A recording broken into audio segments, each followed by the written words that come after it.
Fury of Dracula Digital Edition is, as the name implies, a video game adaptation of the board game Fury of Dracula. It was developed by Nomad Games, a company who has some experience specializing in digital board games.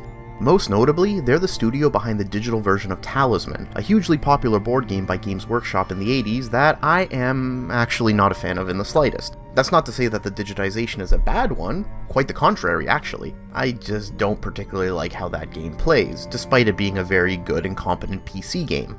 Now, Fury of Dracula, on the other hand, is a board game that I adore. It's an action-packed investigation game that involves up to 4 players playing as vampire hunters on the trail of the world's most notorious vampire of them all, Count Dracula. It's a battle of wits and misdirections abound as you race against the clock to put an end to the count before the world is plunged into eternal night. It's awesome. The digital version is based on the 3rd/4th edition of the board game. I say 3rd/4th edition because both of these games play identically, except that the 4th edition has some slight changes, like upscaling the size of the cards and offering painted miniatures and shipping with a printing error that indicates all the characters can hold 4 items and event cards instead of just 1 of them. All kidding aside, Fury of Dracula is a thoroughly excellent game, and it really shines if you can get 4 of your friends to play it with you. It's an awesome time to put your heads together to try and deduce Dracula's location and figure out a way to defeat him once and for all. The big question is, how does it translate to a digital edition? Well, it's not bad actually. It's a worthwhile port, if very rough around the edges. I think it has the potential to be a solid solitary means of playing the game, but with some caveats. So without further ado, welcome to my video. Enter freely and of your own will, and let's take a look at Fury of Dracula Digital Edition. Alright, let's get the game's visuals and sounds out of the way before I start talking mechanics. I'm not gonna lie to you, when I first saw the screenshots on the game's Steam page, I was unimpressed. The first impression that I got was that the game looks a little bit on the shoddier side. Nothing stands out as visually offensive, but there was something about it that seemed kinda off to me. The game has all the official artwork from the board game, and I really like the art from the board game. It uses a bright maroon color for the UI, which is appropriate, and it took me a while, but I think I figured out what that issue was. I think that the game's biggest fault is the game's color scheme, honestly. I know this sounds like a nitpick and it's highly subjective, but hear me out on this one. I feel that the digital edition's game board lacks the dark and foreboding atmosphere that the cardboard version really does a good job of evoking, or at least the day phase of the digital version's game board. At night, this isn't so much of an issue. If you compare the two, you'll see that the board game still differentiates its regions with colors and they're easy to tell apart, but those colors are much brighter and way more saturated in the digital version. The more sepia-influenced cardboard game feels more like you're looking at a map from the 19th century, which is when the game takes place, so it does a good job of enforcing the game's themes, which I think loses a lot of its appeal in the digital version. And I've also noticed that the characters in the digital version are color-coded as well, because Lord Geldaming especially looks way too yellow. And let me tell you, Lord Geldaming ain't no coward. I get that this was done to make the game more accessible and easier to differentiate the characters on a quick glance, but again, it takes away from that gothic horror bleakness that the original had in spades.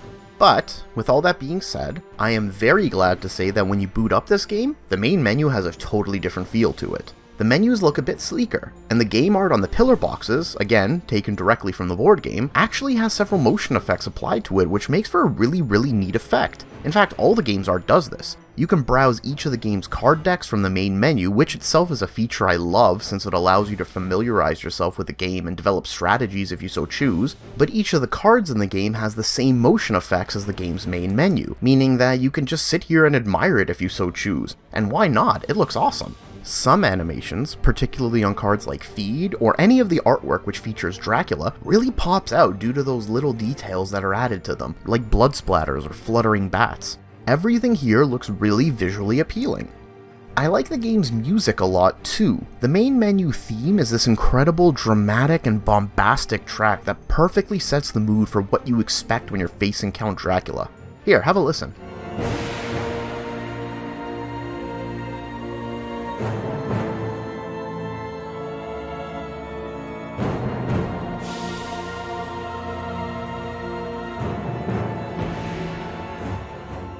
Not to mention that the game also uses a dynamic soundtrack that swaps in different tracks depending on how close Dracula is to winning the game. What starts off as relatively calm and unsettling ambient music becomes louder and more thrilling as Dracula gains influence.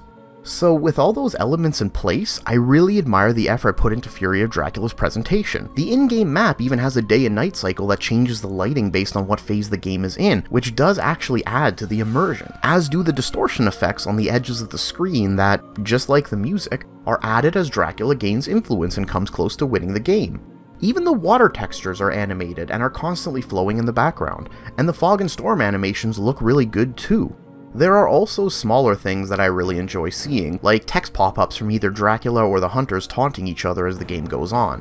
It's a nice touch, even though it can be a little much when playing as Dracula and you're seeing them happen after every single turn, but I'd still rather have it than not have it.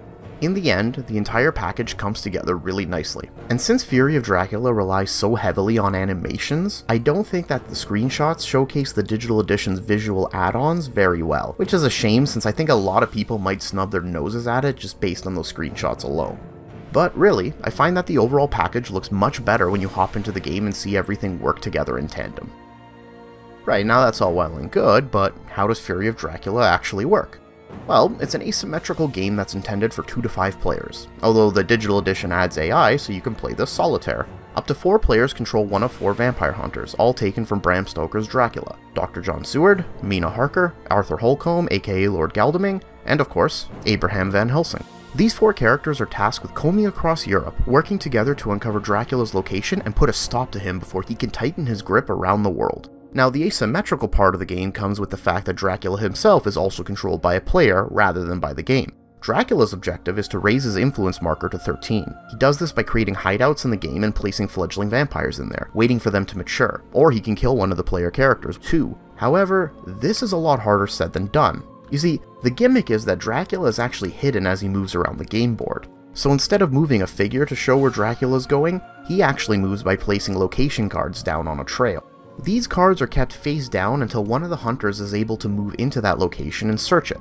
If they go into an area that Dracula has been in, the card flips over and the hunters are able to narrow down the path that Dracula took, since he can only move via roads and not railways. Or, he can move across the sea, but he takes damage every time he does this. Furthermore, Dracula can't actually double back to a city, since he can only move into a location if he has the card available to him, and every location only has 1 card in the deck. In other words, when you move into a city, you can't actually move back into the same city until that card slides off the trail and you're ready to place it back down onto the tracker. That means that the best thing to do is to keep the hunters guessing where you are as long as possible, since that gives you enough time to mature your hideouts and get your influence points every time a vampire card rises out of them. A hideout matures as Dracula moves around the board and fills up the trail with location cards. The newest location, that is Dracula's current location, is placed on the board to the far left, and the oldest to the far right. When a card slips off the 6th spot, the encounter card placed there comes into effect. This is some bad voodoo.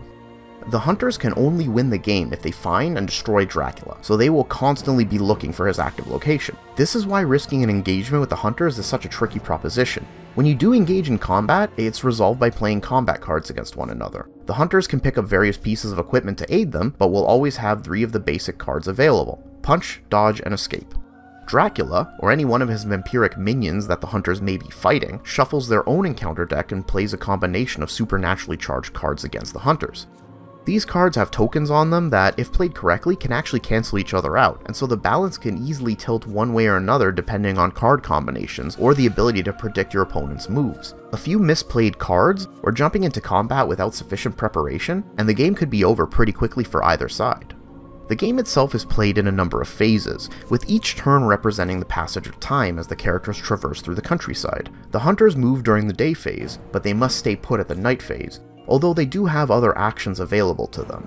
Dracula can only move during the Dracula phase, which occurs once the hunters have completed their night phase. Every phase brings about a new day, and believe me, tracking time is very important in this game because as time advances, Dracula's power grows. For every week that passes in-game, a despair token is placed on the time tracker, up to a maximum of 3. These despair trackers act as multipliers for some of Dracula's late-game abilities, and ultimately make his victory easier to come by. Thus, the hunters are frantically racing against the clock to engage Dracula in combat and to vanquish him, while it's within Dracula's best interest to play a slow and steady game, stringing the hunters along while he bides his time. As you can imagine, the game is most rewarding when you have a group of 5 players, although there are rules in place so you can get a satisfying experience if you have fewer players than that. In the case of a 1v1 game, one player just controls all the hunters. It's just as functional, but much less fun. No matter how many people are playing, however, the game itself is excellent and I thoroughly love it. It's easily one of my favorite tabletop experiences. And of course, this begs the question, how does all of that translate to the digital version that you see before you? Well, for the most part, pretty good actually. I think that Nomad has successfully created a digital version of a board game that functions more or less like I expected it to. It accurately replicates the game's mechanics, and it all comes together in a functional and enjoyable package. It's easy to use, and in some cases, even streamlined. However, there are a few areas where I think the game falls more than just a little bit short. The biggest and most obvious issue I have in terms of actual gameplay is the game's UI. Looking at the game as a whole, it's hard to shake the feeling that it looks like it's a port of a mobile game, which sort of makes sense since porting Fury of Dracula to mobile devices was part of the plan since the game was announced, even though this PC release is the first one out the door. And honestly, it would be really silly not to eventually go mobile. Board games are hot on mobile devices. However, this does mean that the overall usability is less than optimal when you're playing on a PC. The size of the on-screen buttons and character portraits are rather large, and they look like they've been built with touch controls in mind. And the text boxes and text pop-ups are oversized, and they take up a lot of screen real estate. I feel like the UI would be better served if the actual card decks, or maybe even the cards that are being shown to Dracula, are bigger, so you can see what they are at a glance rather than having to zoom into them. And the same thing can be said about cards that are in play. Meanwhile, having really big text boxes and character portraits doesn't really add anything to your overall strategic view. I feel that if the game gave you the option to adjust either the UI or text sizes, it could be changed to create a much more comfortable experience on a PC, or just more comfortable for someone like me who prefers smaller font sizes. What further adds to this issue are the camera controls. More specifically, the fact that the mouse wheel doesn't actually adjust the camera zoom at all. You have 3 camera zoom settings, but they're all tied to a button that you have to click. This button will either zoom the camera in or out by a fixed amount, or it will automatically adjust itself between the two depending on what's happening contextually in the game. But with the size of the character models and the text pop-ups cluttering the screen, a lack of camera controls to shift your view in any actual meaningful way causes problems when trying to interact with the game board. As you can see in this footage, I'm trying to remove a road token from the board, but I'm unable to directly click on it. It's hidden behind a character model, and I can't quite see where the highlight is. On the other hand, if I zoom out, it makes it harder to place my mouse at the precise point of the game that they want me to in order to remove the token.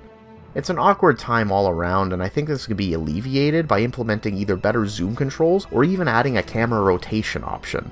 The whole thing just screams mobile optimization for me, and I think that the PC version suffers a bit because of it.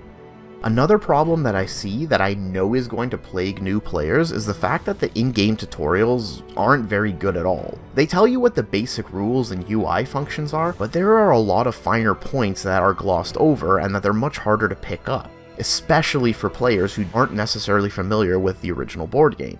The tutorials mention that you have a number of actions, but they never really mention what those actions actually do, or even answer questions that are bound to be confusing for anybody trying the game for the very first time. Things like how the supply action differs when you're in a small city or in a large city, or even what happens when you supply during day or night.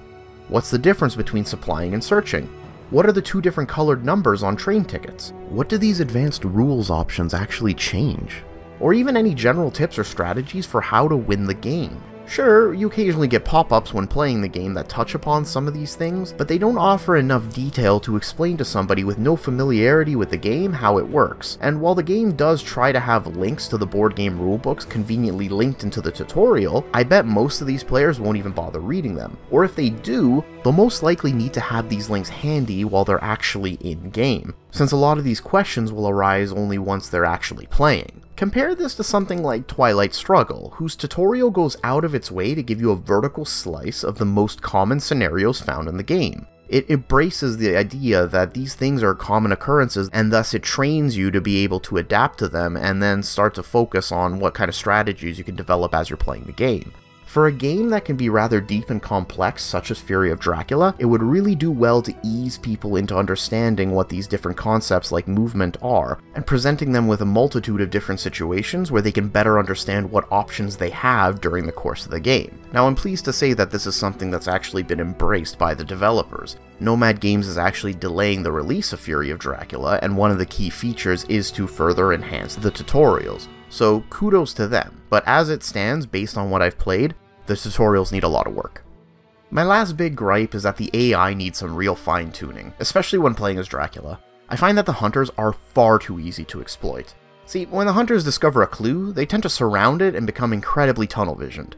That means that instead of spreading out to cover more ground, they'll all search within the near vicinity of a revealed location, despite more locations being added to the trail. They rarely move further than a city or two away, and will frequently regroup to the area over and over and over again, while I happily make my way to a neighboring zone without a care in the world. Like, right here. Despite moving into a C-zone, the AI still insists on searching the cities that they know that I was already in. It's not so much following the trail as it is walking around in circles staring at the ground with a magnifying glass. I realize that the game is primarily intended for multiplayer matches, something that's very evident when you see text prompts pop up to inform you not to let on when you have no cards to show or discard during a scenario where it arises. However, more stringent AI would make the game a lot more viable for people who can or don't want to set up multiplayer games. As it is right now, it's fine, but it could definitely use either a difficulty setting slider or just a general increase in ruthlessness. Alright, so this early version of the game is a bit rough. Aside from some major bugs that I'm certain will be fixed post-launch, like the quit button not actually working and letting me exit out of the game, or a combat lock that I had that prevented me from playing any of my combat cards during a vampire encounter, which forced me to quit the game and then corrupted my save file, Fury of Dracula suffers from some design choices that make it suboptimal when it comes to fully enjoying it as a single-player PC game. However, suboptimal doesn't mean unplayable, and while I would have preferred to see the game play slightly differently, as it is, it plays just fine. If you can get over some of these problems with the UI and the questionable AI, things that actually can be fixed going forward, I feel that Fury of Dracula is actually a very good title, and a very solid translation of the board game to the PC. I gotta say that, despite those issues, I'm actually quite a fan. Mind you, I'm biased because I absolutely love the board game, but considering how well it plays overall, I think Nomad has actually done a splendid job with it. Yes, I feel the hunters can be more difficult when playing as Dracula, but that's something that can be adjusted. I don't particularly love the UI, but I can deal with it, it's playable, and my issues with them are more nitpicks than actual problems with usability. The game plays well, and it manages to retain a similar level of excitement that you get when you're playing it on a table with your friends. I have very few qualms about recommending Fury of Dracula, particularly if they can fix some of the major issues going forward, and assuming that it's priced accordingly, I'd say that you definitely shouldn't overlook this game. Its issues are fairly minor, and most of them can be fixed down the line, and considering that Nomad has already delayed the release of the game to work on the tutorials and to fix some of those bugs, it seems like they're already working on making the game even better. So if you're looking to get into more board games as a hobby, or you really want to play something vampire themed, I'd say definitely check out Fury of Dracula. It's well worth your time, and as we all know, time is so very, very precious.